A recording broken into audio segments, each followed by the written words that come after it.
Well, Flynn, firstly, congratulations, called up for the first time by Scotland under 19s. First and foremost, just tell us how you qualify for Scotland, because I can't detect much of an accent. Yeah, my dad was actually born in Glasgow, so that's how I qualified for Scotland. And what was it like getting that call up then? I mean, did it come out of the blue? Were you excited? Yeah, it was kind of out of the blue, but I kind of knew that there was showing interest. But yeah, once obviously I found out that I was in the squad, it was over the moon, proud moment for me and my family. Obviously a memory that will never ever be forgotten. So yeah. Yeah, I suppose it's interesting, isn't it, when if you're not fluent in the language that you're going to play for, I suppose people have to do a little bit of work behind the scenes to let people know that you do qualify. So I guess you've had people like your agent working on that. Yeah. So we had to send off quite a few documents over to Scotland to show obviously proof. But once that was all sorted and that, it was quite straightforward. And these games against England, the friendly matches, St George's Park, obviously you spent some time there already. Weird coming up against England, or looking forward to it? Yeah, obviously me being actually born in England, and when I found out obviously the friendly was against England, I was very excited. See now, it's obviously going to be a difficult game. See, no game's easy, but yeah, I'm really excited, looking forward to it. Do you know any of the players that are actually in the squad, or is it going to be a complete turn-up first day at school? Yeah, literally like that. Don't know anyone there, so you're quite nervous, but I'm looking very forward to it. And I guess for you, it's a combination of an excellent pre-season and a great start to the season. Yeah, well, yeah. Obviously, I felt like I've started off very well, and obviously now I've been given this reward of obviously playing for an international team. Obviously, great feeling. So yeah. Is it something that, I mean, anyone wants to play for their country, or that's their ambition, isn't it? You get into the first team and then you want to play for your country. Yeah. To have that opportunity to do so within the first month of the season after making your professional debut and obviously scoring your first goal, is it a little bit pinch moment in terms of how far you've come in such a short space of time? Yeah, obviously, like, it's all come around so quickly. Obviously, of having a lot of games Saturday, Tuesday. But obviously, my main focus weren't obviously trying to get the call up, it was just trying to play well at the start of the season, trying to impress Gaffer and everything. And obviously now I've not only impressed Gaffer, I've obviously impressed Scotland. So yeah, it's very good. And in terms of obviously looking forward to the experience, is it a case of cherishing and really enjoying it? Obviously you want to make as loads more appearances, but you need to sort of live in the moment, I guess, and try and get the best out of it. Yeah, of course. Obviously I'm looking forward to it. I'm just going to make sure I go there, play well, and then just create a very, very good memory for me, obviously, and obviously just a proud moment from my family. Do you have to learn the national anthem now? Has your dad been teaching you? Yeah, he has. He's already sent me the lyrics through. In terms of obviously the pre-season and the start of the season, you must have been aiming to make some kind of impression. A lot of young players will get the opportunity in pre-season, and it's down to them obviously if they take it, and there's always one that comes through. Were you sort of surprised at how well it had gone? No, not really. Obviously, in the back of my head, I knew that I had to impress Gaffer. And obviously, he doesn't mind how old you are. If he thinks you're good enough, then he's going to put you in. So that's why I thought, now once the season's fully started, just got to make sure I kick on, keep improving every day, and then just who knows where it goes. And just finally for this part, you talked about impressing the Gaffer and all about the pathway and knowing that if you do play well, you get the opportunity. Yeah. Has that really been something that gives you that sort of motivation, that you're not just fighting against the wind, there is the opportunity? Yeah, of course. Obviously, every day I look at it as I've got to try and improve myself every day.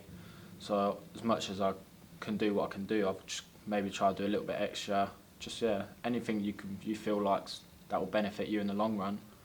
Yeah, Gaffer will notice it.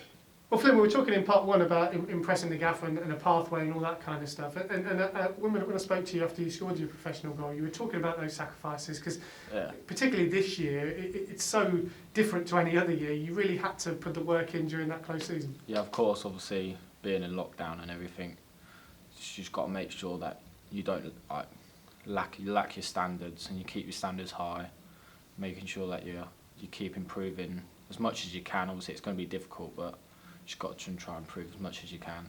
Is that discipline something that you feel you have within you, or is that something that you sort of been helped upon you because of the family and obviously the people around you? Yeah, like obviously I like to see like discipline as one of my key values. So like as much as obviously my family helped to motivate me a lot, in fact, like all through my years playing football, but especially through lockdown, my family helped to motivate me a lot.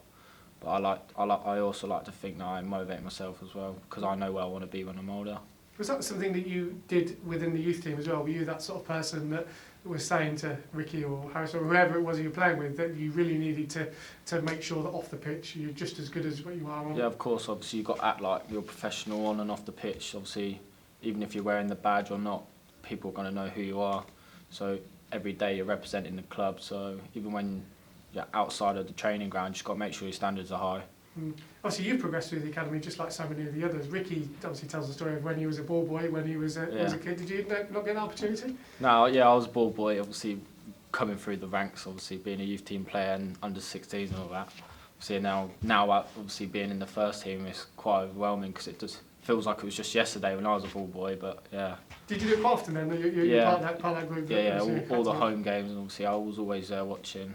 Yeah. Did you feel because it was interesting speaking to Ricky, and obviously as you say, it is surreal that you can go from a ball boy to playing in the first team at the same club in such a short space of time. But were you someone that as a ball boy you were actually watching facets of the game, part of how things were going rather than where the ball was going and where the ball was going? Yeah, obviously I was watching obviously the players in my position or the positions I was playing at the time, obviously trying to help improve my game. Obviously as much as I was just watching the game and enjoying the game. In terms of growing up through the academy, obviously you would have had tough times as well as good times. Was there ever a time where you just wanted to play with your mates, or did you feel like this was always sort of your destiny, if you like, to try and progress through an academy system? Yeah, I've obviously, it's nice playing with your mates and that, but I've always wanted to be in a professional environment. Always know that I want to be at the top when I'm older.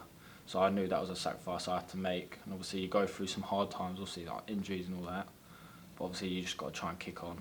Yeah, when you're injured, because you had such a difficult injury to sort of come back from, at a time whereby you were getting to the point of trying to impress the first team manager. Yeah. How difficult was that, and how important was it that people around you were supportive? Yeah, obviously it was very mentally difficult for me.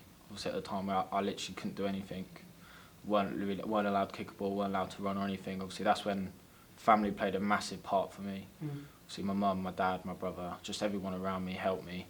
Even around the club, like they try to do as much as they can, and I'm thankful for everything they've done. But yeah, obviously once I got back and everything, that's when I knew that it's my time to kick on now. Obviously I didn't take no breaks, extras every day, so yeah.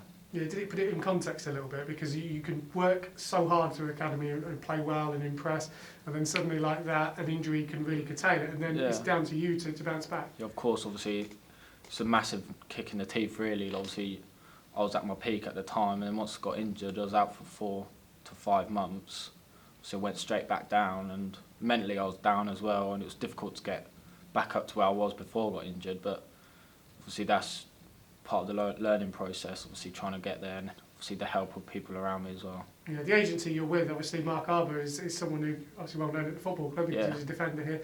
Is it nice, to a certain extent, having someone that has gone through a career to be able to give you that step of advice whereby they're actually telling you things that are happening because they've gone through it themselves? Yeah, of course, obviously they've been in the game themselves, so the advice that they give you, that obviously they're not going to be lying to you. Like they've been there themselves, so obviously it's good that I'm listening to him and everything and the advice he gives me, and thankful for it. And in terms of your family, obviously have got a footballing background as well. Has that been a help or a hindrance in terms of, is there extra pressure on you potentially? No, there's no pressure, but obviously that's my goal in life, obviously, to be best in the family, obviously. But yeah, that's what helps motivates me the most, obviously being my dad being in football, obviously my uncle and everything, yeah. You mentioned obviously it'd be nice to be the best in the family. You've got a pretty good start in terms of obviously getting into the first team, getting a call up. Is that something that you think, right, there's the first stage? Yeah, obviously I just need to kick on now and obviously, just try and make my family proud. That's the main goal in life. We spoke about the feeling of scoring your first professional goal, and the good thing about it is that, speaking to the gaffer as well, he was sort of saying it's been really hard leaving you out of a squad because you've made such a big impression. Is it something whereby you have to remain sort of level-headed because you don't want to get too big for your boots and say, well, I've scored, I'm in and around, I should be there? Do you have to sort of take a step back sometimes when it doesn't go so well? No, like totally. Obviously, I realise I'm still 17 and everything, so I understand that he doesn't have to put me in the squad at the end of the day. So obviously it's his choice. Obviously I'm fine with that, and I just make sure obviously when we come back the week after for Monday training that I'm put 100% effort in again every time I'm back in the building, just obviously try to get a place in the squad for the weekend. And just finally, you obviously played in the 10, you played at front, you played at wing back, you played in so many different positions.